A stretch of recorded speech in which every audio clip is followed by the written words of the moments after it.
পুরুষোত্তম অনুকূলচন্দ্র ধর্ম সম্বন্ধে বলতে যে নবীন বেদ তার শ্রীহস্ত লিখিত সত্যানুসরণ নামক গ্রন্থে তিনি বলছেন, যার ওপর যা কিছু সব দাঁড়িয়ে আছে তাই ধর্ম, তিনি পরম পুরুষ।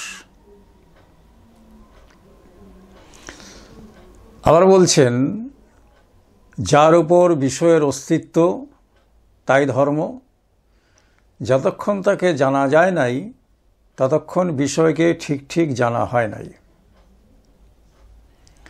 আবার বলছেন, ধর্মকে জানা মানে বিষয়ের মূল কারণ যা নাকি সবটাকে ধরে আছে তাকে জানা, আর তাই জানাই জ্ঞান।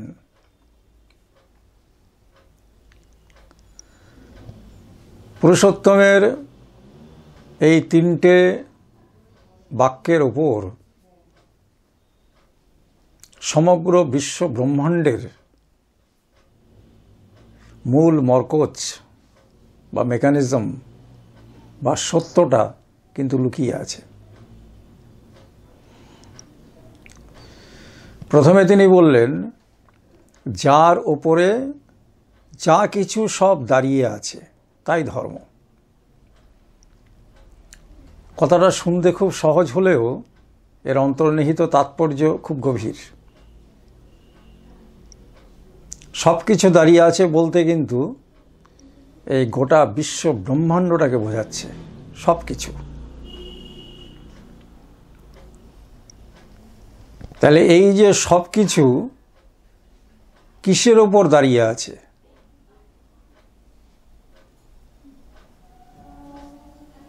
এই যাটা কি?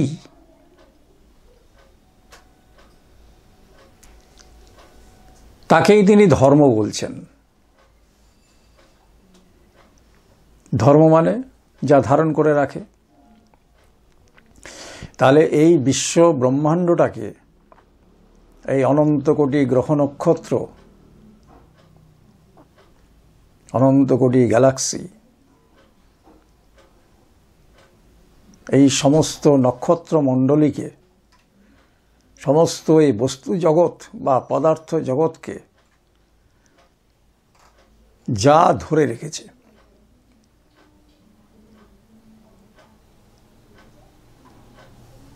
তাকেই তিনি ধর্ম বলছেন, তাকেই তিনি পরম পুরুষ বলছেন।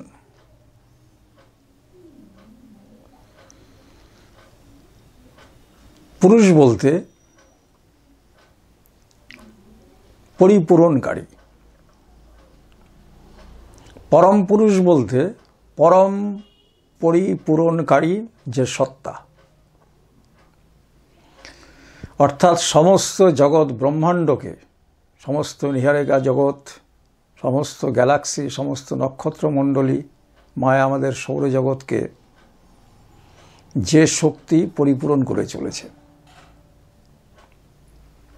যে শক্তি এই সমস্তটাকে ধরে রেখেছে, ধারণ করে রেখেছে,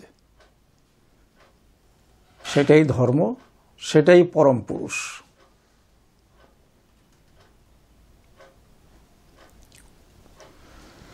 আমরা যে গ্যালাক্সিতে রয়েছি, যে ছায়াপথে রয়েছি, যে নক্ষত্রমণ্ডলীতে রয়েছি, সূর্যটি নক্ষত্র,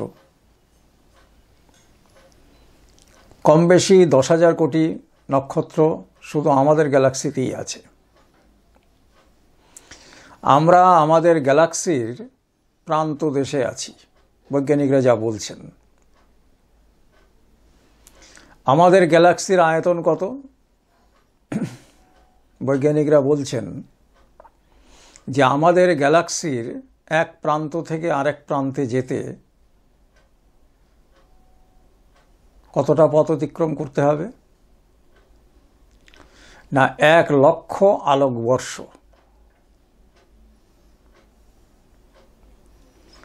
আলো প্রতি সেকেন্ডে 1,86,000 মাইল যায়। এই গতিতে আলোটা ছুটবে তাহলে আমাদের গ্যালাক্সির এক প্রান্ত থেকে আরেক প্রান্তে আলোর পৌঁছতেই লাগবে 1,00,000 বৎসর। তাহলে আমাদের গ্যালাক্সির আয়তনটা কত বড়! এমনতর কোটি কোটি গ্যালাক্সি মহাশূন্যে বিচরণ করছে। এখনো পর্যন্ত বৈজ্ঞানিকদের সন্ধানে যে দূরতম গ্যালাক্সিটার সন্ধান পাওয়া গেছে, সেখান থেকে আমাদের সৌরজগতে আলো আসতেই সময় লাগবে বা লাগে 10,000 কোটি আলোকবর্ষ।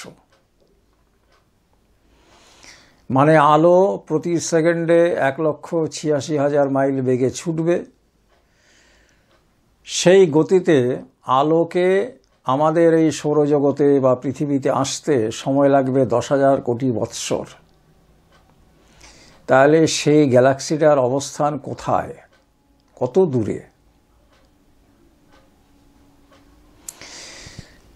এই যে অনন্ত অসীম ব্রহ্মাণ্ড,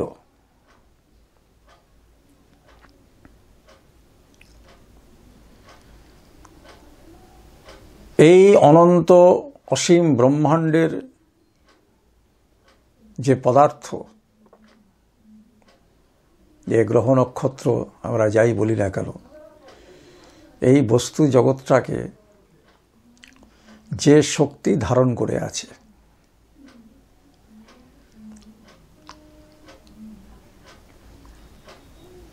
পুরুষোত্তম অনুকূলচন্দ্র বলছেন যে তাকে জানাই জ্ঞান, তাই ধর্ম অনুভূতির ওপর। আবার বলছেন অনুভূতির দ্বারা যা জানা যায় তাই জ্ঞান। আবার বলছেন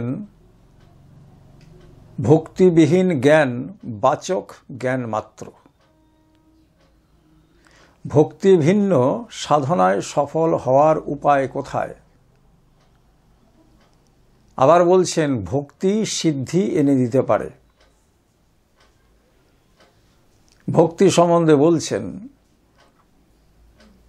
সতে নিরবিচ্ছিন্ন সংলগ্ন থাকার চেষ্টাকেই ভক্তি বলে। এটা সাইকিক্যাল অ্যাটাচমেন্ট।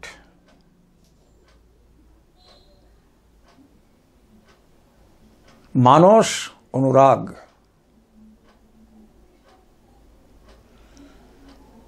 তাহলে যে সত্য বস্তু, যা সত্য মানে চিরন্তন অস্তিত্ব যার আছে, যে মহাশক্তি ছিল,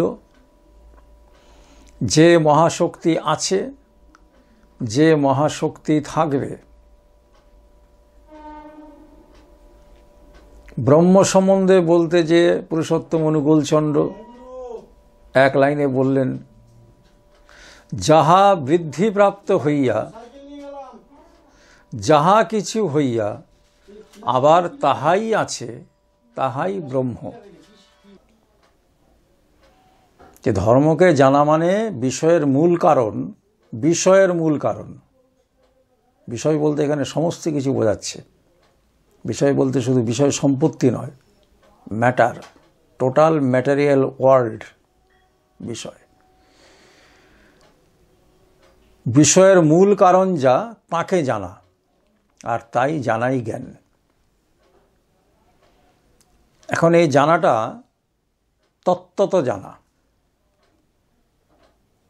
এই তত্ত্বত যিনি জানেন, এই বিষয়ের মূল কারণকে যিনি জানেন, তাকেই বলা হয় ধর্মের বেত্তা পুরুষ। এই জন্যই পুরুষোত্তম বলছেন যে ধর্ম মূর্ত হয় আদর্শে। এই বেত্তা পুরুষ মানে যিনি জানেন বা স্বয়ং সেই তত্ত্ব, সেই তত্ত্বপুরুষ, তাকেই সদ্গুরু বলা হয়। তিনি সদ্গুরু, আর সবাই অসৎগুরু এরকম না, সদ্গুরু অর্থাৎ চিরন্তন অস্তিত্ব, তার মূর্ত প্রতীক যিনি। চিরন্তন অস্তিত্ব মানে যে মহান চেতন সত্তা, যে মহাচেতন সত্তা ছিল, যে মহাচেতন সত্তা আছে, যে মহান চেতন সত্তা থাকবে, যার কোনো ব্যয় নেই, ক্ষয় নেই, সেই চেতন সত্তার মূর্ত প্রতীক যিনি, সেই তত্ত্বপুরুষকে বা অবতার পুরুষকেই সদ্গুরু বলে। এই জন্য সদ শব্দটা যুক্ত হয়েছে। সদ মানে চিরন্তন অস্তিত্বের মূর্ত প্রতীক।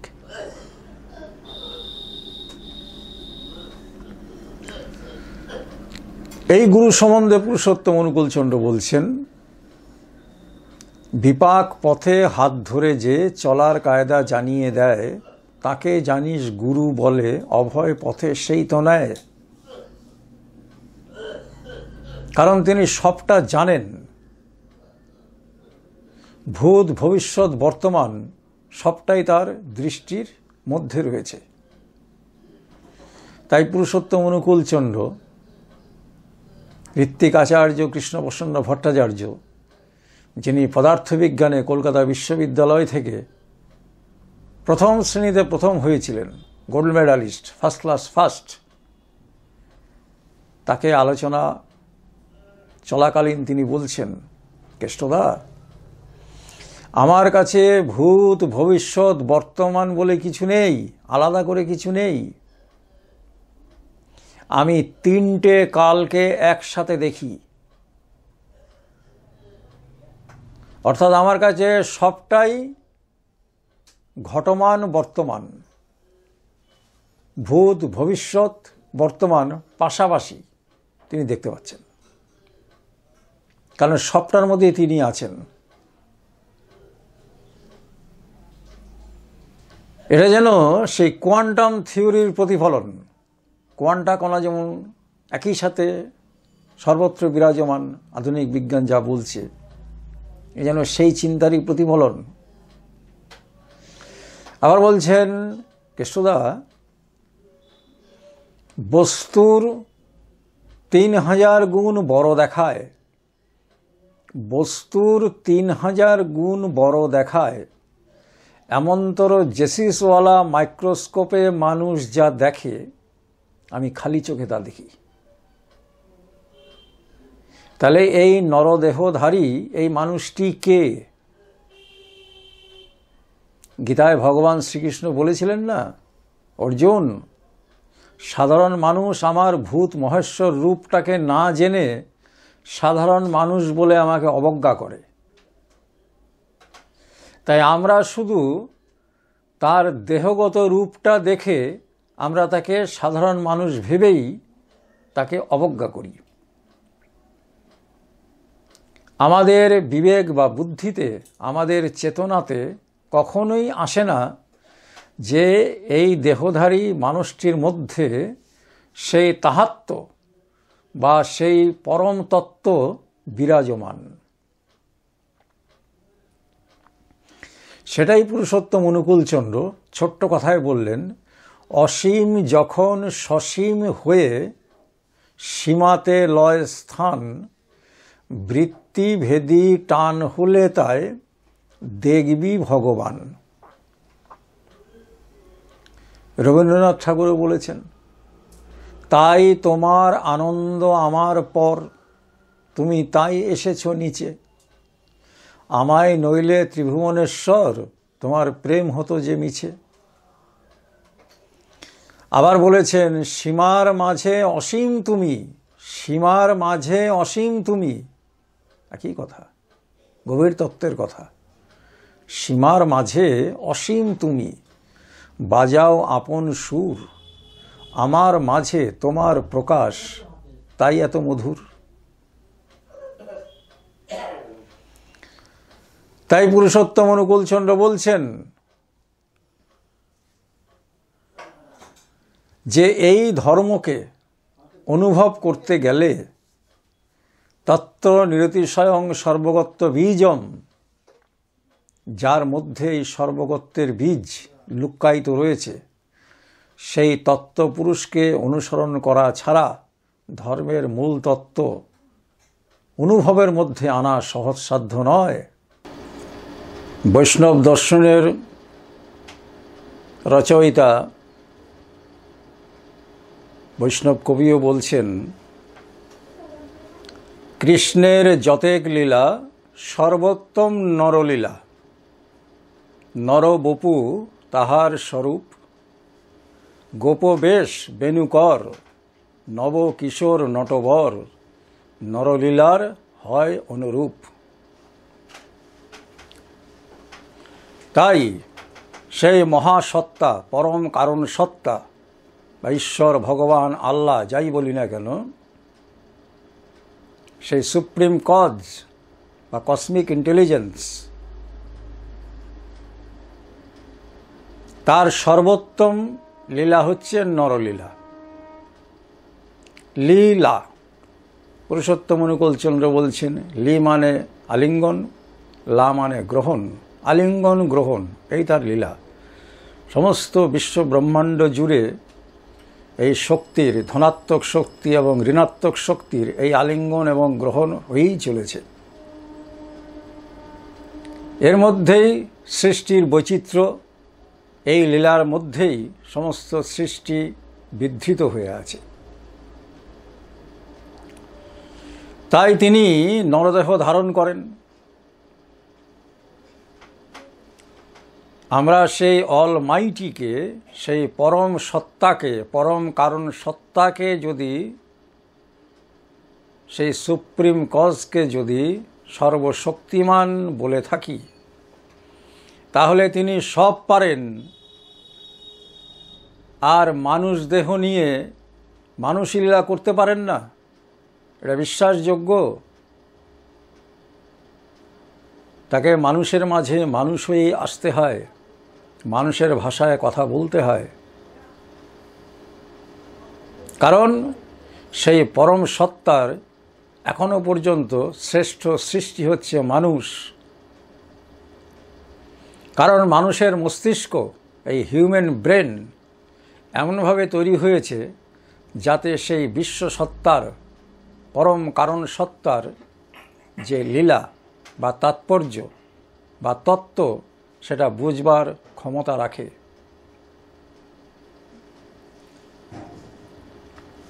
তো সেই পরম সত্য, পরম সত্তা তিনি যখন নরদেহ ধারণ করেন যুগে যুগে, বৎস কর্ম কোল নৃসিংহ বামন শরীরম, রাম কৃষ্ণ বুদ্ধ যীশু মোহাম্মদ রূপায়িতম, চৈতন্য রামা কৃষ্ণানুকূলং, পূর্বতনী পুরাণম শাশ্বতং বর্তমানম।